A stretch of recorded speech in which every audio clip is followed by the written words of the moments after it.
어서오세요. 다랑이 여러분, 오지라퍼입니다. 지난 영상에서 완성된 파일에 모션 그래픽 작업을 추가해서 오늘은 마무리를 하도록 하죠. 지난 영상에서 작업한 노드 위에 모션 그래픽 작업을 해서 연결하는 방식으로 진행하도록 하겠습니다. 우선 백그라운드 노드를 가져와서 알파 값을 내려주고 투명 노드를 만들고 F2를 눌러서 투명 노드라고 써주죠. 여기서 중요한 건 투명 배경은 검정색만 적용이 된다는 것입니다. 다른 색상으로 선택할 경우 이렇게 잔상이 남게 됩니다. 우리가 필요한 자막은 채널명, 태그, 구독 버튼이니까 텍스트를 3개 불러오면 됩니다. 그리고 텍스트 1번은 채널명, 텍스트 2번은 태그, 텍스트 3번은 구독 버튼으로 F2번을 눌러서 노드명을 변경해 주겠습니다. 구독 버튼 하단에 있는 멀지 노드의 아웃풋을 지난 시간에 완성한 효과 아웃풋에 연결을 해서 화면이 보일 수 있도록 만들어주죠. 텍스트 작업을 하기 전에 이렇게 하단에 드래그를 해서 화면을 조금 확대해주고 프리뷰 화면 우측 상단에 네모 아이콘을 선택을 하면 화면이 하나로 되면서 넓어지고 노드 창은 마우스 휠을 누른 상태로 마우스를 드래그를 하면 안 보이던 노드들이 보이게 됩니다. 프리뷰 화면에서 컨트롤 누른 상태로 마우스 휠을 전진을 하면 확대, 후진을 하면 축소가 됩니다. 첫 번째, 채널명을 입력을 하고 컬러를 선택하는데 검은색보다는 살짝 그레이 쪽이 어울립니다. 가끔 이렇게 사각형 모양이 된다고 안 된다고 하시는 분들이 있는데 이건 지금 폰트가 영어 폰트인데 한글을 입력해서 나오는 현상이고 자막을 영어로 입력을 하거나 한글 폰트를 지정을 하면 정상적으로 보여집니다. 폰트는 카페24 아네모네 에어 폰트로 카페니까 C에서 에어 찾기 편하죠. 텍스트 사용법은 아시리라 믿고 진행하겠습니다. 두 번째 태그도 역시 에어 폰트 그리고 색상은 베이지 컬러에서 빨간색 밑에 퓨어 핑크죠. 테두리와 잘 어울리니까 사용하죠. 크기를 적당히 줄여주고 센터를 선택해서 드래그하면 좌우로 틀어질 수가 있습니다. 그러니까 Y축의 화살표를 선택해서 위치를 맞추거나 레이아웃에서 Y값으로 설정을 하시는 것이 좌우로 틀어지지 않고 배치할 수 있습니다. 세 번째, 구독 버튼도 역시 에어 폰트로 텍스트 영상에서 자막바를 만드는 것을 우리가 배웠으니까 써먹어야죠. 쉐이딩에서 셀렉트 엘리먼트 4번을 선택하고 에네이블을 활성화해서 레벨은 라인으로, 수평 호리존탈은 조금 넓게 해주고 수직 버티컬은 조금 작게 설정을 해준 다음에 하단에 라운드로 모서리를 살짝 둥글게 만들어주면 버튼 느낌이 납니다. 하단의 포지션에서 센터 Y축으로 위치를 조금 수정해 줘야 자막이 자막바 중앙에 위치할 수 있겠죠. 팔로우 버튼은 파란색이 어울리지만 우리는 구독 버튼이니까 빨간색으로 그라디언트 작업을 해서 테두리와 비슷하게 작업을 해주셔도 좋습니다. 텍스트 영상을 보신 분들이라면 여기까지는 너무 무난하게 편하게 하실 수 있고 시청을 하지 않으신 분들은 조금 어려울 수 있습니다. 우선 채널명, 태그, 구독 버튼을 모두 개별적으로 모션을 주면 복잡하니까 한 번에 해결할 수 있도록 트랜스폼 노드를 추가해주죠. 구독 버튼 하단에 있는 멀지 노드를 선택하고 트랜스폼 노드를 선택하면 됩니다. 테두리가 이동되는 시점 24프레임으로 이동을 해서 트랜스폼의 센터의 키프레임을 활성화해주고 다시 이동이 시작되는 지점 12프레임으로 이동을 해서 텍스트를 Y축 화살표를 선택을 해서 테두리의 중앙에 위치하도록 배치해줍니다. 그러면 이렇게 이동을 하게 되겠죠. 자연스러운 모션을 위해서 스무스 작업을 해줍니다. 스무스 작업은 1편에서 많이 설명을 드렸으니까 빠르게 진행하도록 하겠습니다. 퓨전 페이지에서는 트랜스폼 노드에도 모션 블러를 적용할 수 있습니다. 선택을 해서 퀄리티를 10으로 설정을 하면 테두리와 함께 자막이 나타나게 됩니다. 움직임은 같고 자연스러워졌지만 문제가 발생합니다.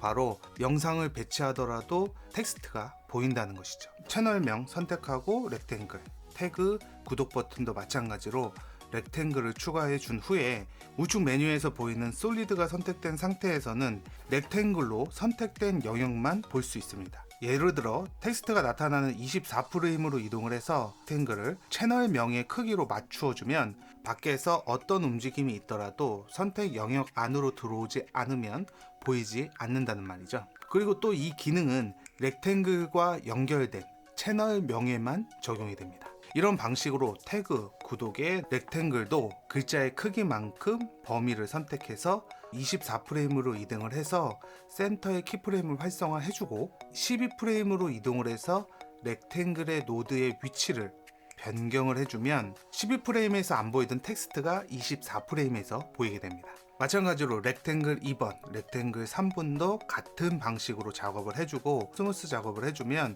12프레임에서 24프레임으로 나타나는 자막이 됩니다. 텍스트 역시 테두리와 사진과 마찬가지로 76프레임에서 빠져나는 작업도 해줘야 되겠죠. 텍스트의 트랜스폼을 선택하고 76프레임으로 이동, 센터의 키프레임을 활성화하고 86프레임에서 사진과 테두리와 동일한 센터의 Y값을 1.3까지 올려주면 같이 빠져나가게 됩니다. 자연스러운 모션을 위해서 스플라인 작업을 해줘야 되겠죠.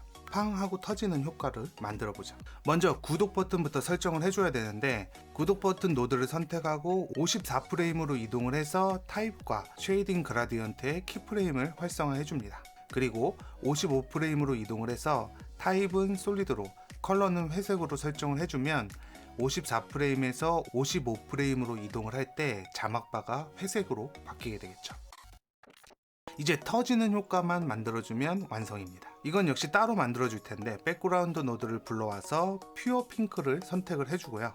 Shift 스페이스바를 눌러서 셀렉트 툴이 나타나면 하단에 입력창에 MA라고 치면 마스크 페인트라는 기능이 있습니다. 불러와서 연결을 해줍니다. 이렇게 연결을 하면 백그라운드의 색상으로 그림을 그릴 수 있습니다. 마스크 페인트 노드를 선택을 하면 좌측 상단에 아이콘들이 나타나는데 아이콘 중에 폴리라인 스트로크를 선택하면 화면에 점과 점을 찍어서 그림을 그릴 수 있습니다. 볼 수 있도록 앞서 작업한 노드들과 연결을 해주고 선을 하나 그려도 이왕이면 정확하게 그릴 수 있도록 가이드라인을 추가해서 도움을 받을 수 있습니다. 프리뷰 화면에서 우클릭 메뉴에서 가이드, 쇼 가이드를 선택하거나 컨트롤 G를 누르면 가이드라인을 볼 수 있습니다. 마스크 페인트를 선택을 하고 가이드라인을 따라서 한쪽에 점과 점을 찍어 선을 그려줍니다. 만약 비뚤어졌다면 점을 선택해서 드래그로 수정을 할 수도 있습니다. 그리고 인스펙터 메뉴, 스트로크 컨트롤 메뉴에서 라이트 온이라는 기능이 있는데 좌우로 이동을 하면 이렇게 내가 내가 그린 선이 이렇게 보여지게 됩니다. 처음에 나타날 크기로 설정을 해보면 이렇게 중심부가 아니라 조금 벗어나서 이 정도 만들어주고 그리고 하단에 스펙싱으로 설정값을 내려주면 선명해지고 사이즈를 키울 수도 있습니다. 앞서 설정한 구독 버튼이 눌리는 시점 55프레임으로 이동해서 라이트 온 키프레임을 활성화해 준 후에 65프레임으로 이동을 해서 모든 레버를 우측으로 설정을 해주면 자동으로 키프레임이 활성화되면서 스무스 작업까지 해주면 왼쪽에서 나타나서 오른쪽으로 사라지는 효과가 완성이 됩니다. 그리고 노드를 아무것도 선택하지 않은 상태에서 빈 공간을 한번 선택하면 되겠죠. Shift 스페이스바를 눌러서 셀렉트 툴이 나타나면 DU라고 칩니다. 첫 번째에 있는 듀플러컷은 복제 기능이 있는 노드입니다. 불러와서 백그라운드 하단에 배치해주세요. 듀플러컷의 인스펙터 메뉴 상단에 있는 카피를 8개로 설정해 줍니다. 그리고 중앙의 앵글을 44로 맞추어주면 마스크 페인트에서 우리가 그린 그림을 44도의 각도로 8개 복사를 해줍니다. 그럼 이렇게 나타났다가 사라지면서 빵 하고 터지는 폭죽 같은 느낌이 만들어집니다. 이제 듀플러컷 노드 하단에 트랜스폼 노드를 불러와서 위치와 크기, 사이즈를 조절해주면 됩니다. 이때 문제는 그림이 0프레임부터 계속 유지가 된다는 것이죠. 그래서 55프레임에서 나타날 수 있도록 54프레임으로 이동을 해서 트랜스폼의 사이즈를 줄여주면 폭죽처럼 터지는 효과가 되겠죠. 그리고 마스크 페인트에서 사이즈를 너무 크게 만들어주면 상단의 그림이 밖으로 이탈될 수 있으니까 사이즈를 줄여주시면 됩니다. 이제 마지막 작업입니다. 편집 페이지로 이동을 해서 마커 표시에서 뒷부분을 삭제한 후에 작업한 클립을 1번 트랙에 동일한 위치선상에 배치를 해주고 이펙트 라이브러리 비디오 트랜지션에서 딥 투 컬러 디졸브라는 트랜지션이 있는데 이걸 불러와서 적용을 해주고 길이를 조금 줄여주면 사진을 찍으면서 확대되는 느낌으로 만들어질 수 있습니다. 그리고 모션에 맞추어서 여러가지 효과음을 적용하면 완성이 됩니다. 사용된 폰트와 효과음 등은 영상 하단에 링크해 놓도록 하겠습니다. 굉장히 복잡하고 어려워 보이지만 천천히 따라해보고 한두 번 반복하면서 원리를 이해하시면 아주 쉬운 효과입니다. 저는 이렇게 차근차근 모션으로 무엇인가를 하나 만들었을 때 어려운 문제를 하나 해결한 것 같은 재미가 있더라고요. 저는 다랑이 분들에게 인트로를 하나 선물할 수 있어서 이제 한시름 났습니다. 오늘 영상은 여기까지. 시청 감사합니다. 야, 학교 다닐 때 공부를 이렇게 했으면 서울